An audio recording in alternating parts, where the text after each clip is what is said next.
Cricket মাঠে আজ bat ball নেই, আছে বিদ্রোহ, পুরো টিম গায়েব। প্রশ্ন একটাই, নজমুল যাবেন না নাকি পুরো বিপিএল বন্ধ হয়ে যাবে?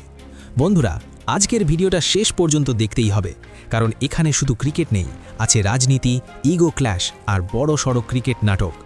বাংলাদেশ ক্রিকেটের এমন এক কাণ্ড যেখানে বিপিএল ম্যাচের টস হলো না, কারণ টিমই এলো না। ঢাকায় বিপিএলের match, Noakhali express versus Chattogram royals. স্টেডিয়ামে দর্শক আছে, আম্পায়ার আছে, কিন্তু খেলোয়াড় নেই। কারণ একটাই, বাংলাদেশি ক্রিকেটারদের স্পষ্ট দাবি, বিসিবি ডিরেক্টর এম নজমুল ইসলাম আগে পদত্যাগ করুন, তারপর ক্রিকেট। নজমুলের সেই বিস্ফোরক মন্তব্য, বাংলাদেশ এখনও একটাও আইসিসি ট্রফি জেতেনি, তাই খেলোয়াড়রা কম্পেনসেশন পাওয়ার যোগ্য না। এই একটা লাইনে আগুন ধরে যায় ক্রিকেটারদের মধ্যে।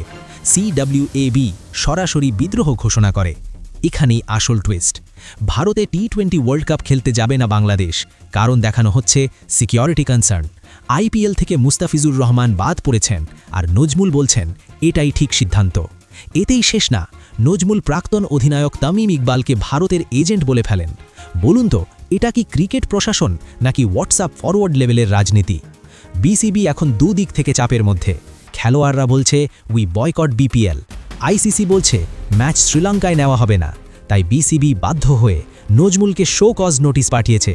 48 ঘন্টার সময় দিয়েছে জবাব দেওয়ার জন্য, কিন্তু খেলোয়াড়রা পরিষ্কার বলছে নোটিশ নয়, আমরা পদত্যাগ চাই।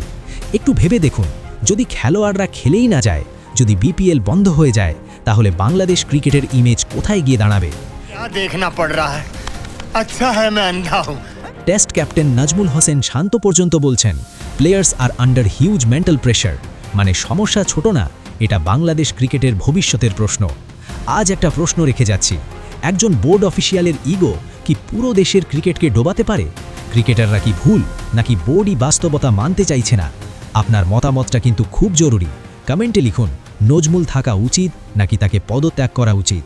দেখা হবে পরের ভিডিওতে।